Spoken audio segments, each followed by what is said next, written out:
সাল্লাল্লাহু রাসূলিল কারীম আম্মা বা'দ। সম্মানিত মুসলিম ভাই বোনেরা, আসসালামু আলাইকুম রহমতুল্লাহি বারাকাতুহু। ইসলাম ও সন্ত্রাসবাদ প্রসঙ্গে আলোচনা। ইসলাম আল্লাহর মনোনীত রাসূল সাল্লামের প্রদর্শিত একমাত্র পূর্ণাঙ্গ জীবন বিধান, যার লক্ষ্য দলগত, জাতি, বর্ণ নির্বিশেষে সকল মানুষের শান্তি, কল্যাণ ও নিরাপদ নিশ্চিত করা।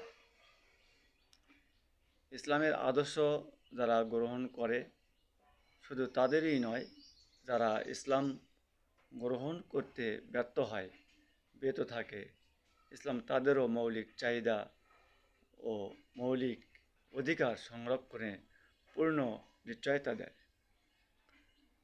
ইসলাম স্বাধীন ধর্ম।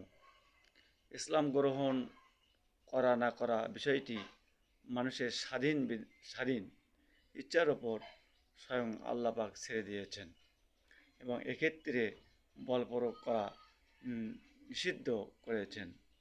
আল্লাহ তাআলা বলেন, ফামান শাআ ফালইউমিন ওয়া মান শাআ ফালইয়াকফুর। অর্থাৎ যার মন চায় সে ঈমান আনবে, আর যার মন চায় সে কুফরি করবে। এখানে কোনো বল প্রয়োগ নেই, স্বয়ং আল্লাহ পাক নিজেই ঘোষণা করেছেন।